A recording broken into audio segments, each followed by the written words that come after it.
The limo buses pulled up at 7 p.m. sharp right outside the JW Marriott Hotel. Excited and nervous juniors and seniors from Smithson Valley High School, dressed up in their finest, made their way through the tinsel drapes and into the Great Gatsby-themed ballroom to dance the night away at their prom.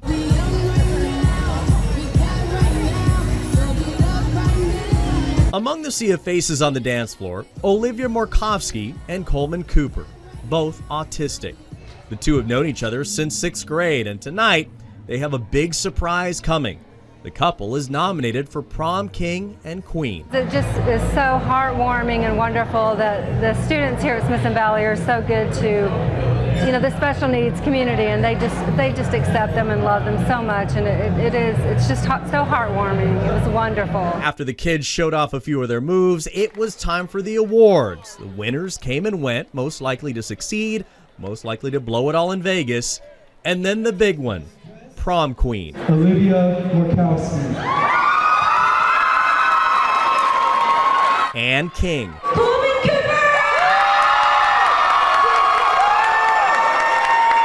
After the cheering died down, it was time for their special dance. Cell phones recording every moment. Tonight wasn't about what Olivia and Coleman couldn't do, but what they could achieve, thanks to their classmates who don't see them as different, but as family. I just think Olivia and Coleman, they just worked so hard this year, probably harder than everyone, and they just really deserve it over everyone else. They're the nicest, and they really just represent our school a lot better than anyone else I could have picked. As for the happy couple, they say this is a night they'll never forget. Actually, Olivia did the talking. Coleman is still a little shy. Yes, my night was good. I had so much fun dancing with my friends and Coleman. They told me I am. Yes. Coleman, say something. Sometimes no words are needed.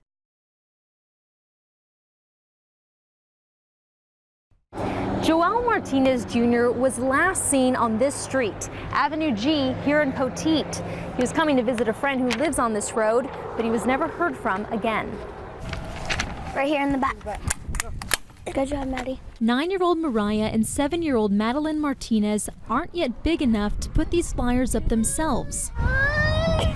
But they're determined to get the word out about their dad, Joel. We pray for him every night, and we just want him to come home.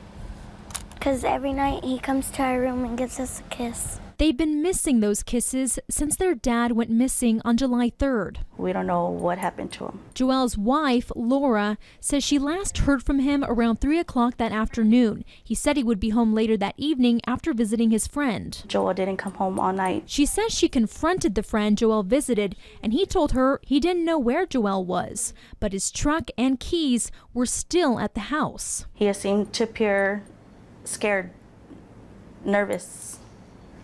So I knew right then and there something was wrong. Laura filed a police report. I feel it in my heart. I feel it that something's wrong. Somebody did something. Atascosa County deputies are investigating, but officials say so far, those being questioned are remaining tight-lipped. I think it was foul play. I think wherever he was at, they have something to do with it. Laura says they are doing everything they can to get the word out about Joel and want those with information to come forward. They have to put themselves in my shoes. I mean, if that was their loved one, I mean, you'd want to know. I just want answers. If you have any information about Joel Martinez's whereabouts, you're asked to call the Atascosa County Sheriff's Office. That number is 830-769-3434. In Poteet, Aaron Nichols, Fox News at 9. Are you ready? Yes. On your mark, get set, go! Go! It was an afternoon playing games, big kids and little kids. Freeze tag. I'm frozen! Duck, duck, goose. Duck, duck. Here at the Transitional Living and Learning Center of Sam Ministries on Blanco. Playing with the little kids to have fun. For 8 students from the University of North Texas here on what's called Alternative Spring Break, it's been a different kind of fun in the sun. Go to I'm like exhausted from playing with them. I didn't know they had this much energy. Since Saturday, they've spent their days helping homeless families. It's amazing to us that they would choose to not go and have fun at a beach or do something during this week off. You ready? Watch out. UNT freshman Mindy Lee says forget the beach or amusement parks.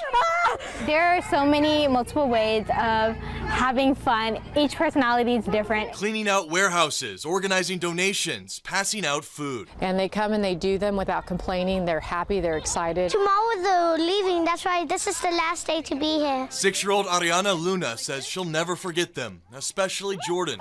She's nice and she's beautiful. Even though we're just here for a week, it still makes a big difference on how they see life and like, oh, people really do care about them. Sometimes they don't get the attention that they need and everything, so seeing them smile and having fun, I think that's the best thing that you can do for them. Robert Price, Fox News First. There it is. Staying fit for 19-year-old Peyton Kavanaugh is important. It lets you have confidence. It lets you just perform well overall in life. And keep pushing, keep pushing. His little brother, 16-year-old Tanner, agrees. It is important in all aspects, mainly for ability, but as well as feeling good about yourself. But according to the U.S. Army's recruiting commander, not all teens are fit to be soldiers. Major General Alan Bachelet says about 35 to 40% of young Americans are not physically qualified to join the Army. Oh, let's go 3! As a teen, you do have a lot of distractions. You can eat junk food, like you said, or candy, or just sit all day and not do anything, but I think it's important to maintain and have that self-discipline to go out and keep yourself in shape. Bachelet says in the next 15 years, that percentage is expected to go up to 50%. Physical fitness, regardless of your job, is a huge foundation of what we do. Army recruiter Staff Sergeant Justin Austin says most recruits are between 17 and 24 years old. Austin says a common problem for many of them is to be out of shape. Just keep pushing, all right? The Army has a future soldier program for recruits to get ready for their career. A big piece of that is physical fitness, getting them started into Army PRT, which is the Army Physical Readiness Training, and getting them prepped for basic to give them a good foundation so that they're set up for success. Being physically fit in the Army is very important. Recruiters encourage teens to get off the couch and get fit. Oh, get up, do one, get up. All I can say is hit the gym. You watch over yourself and you stop yourself from, eating all that junk food or staying up that extra hour, and you make sure that you stay on a healthy diet. Work hard, stay in shape, do all you can to get in shape, because if you're going to serve our country, we need fit and able-bodied soldiers to do that. 3! Jennifer Saucedo, Fox News at 9. So good to see you. I know, it's good to see you. He was so kind to me. Oh, thank you. Deborah Fisher hugs one of the doctors who helped save her life. About 2 months ago, she was on a cruise ship headed for Belize when she became very sick. The doctor on board said she had pneumonia. I had a terrible cough that got so intense that we couldn't sleep for 48 hours straight, because every time I laid down, I would start coughing and I would have pain here. Fisher says her breathing got so bad, as a healthcare professional, she knew she was in trouble. The awareness in my brain, as a nurse, it was like, I'm dying. And it was almost like I was shocked. Like, how can this be happening? The 61-year-old ended up in a hospital in Cozumel, Mexico. Her condition was getting worse by the hour. Help came from the air. Deborah was flown here via Air Medical to Methodist Texan Hospital. It was a long 2.5-hour flight from Mexico. One of the flight nurses says he wasn't very optimistic about her condition. She was really sick. To be honest, I didn't think she'd make it. She looked very sick.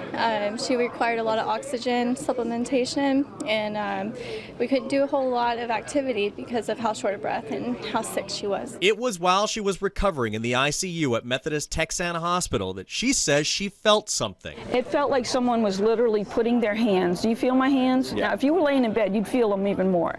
It just felt like hands touching me all over my body, all over my legs, my feet. Fisher believes those hands were the hands of angels guarding her. But she says it was also healthcare angels that helped her heal and get back on her feet. She threw a party for them. You remember me? Yeah. To show her thanks. Nice to see you. And has this message for believers and those who might have questions. My message is for everybody to truly believe in Him, to love each other, to connect more, to to really care more about each other. Ted Garcia, Fox News at 9.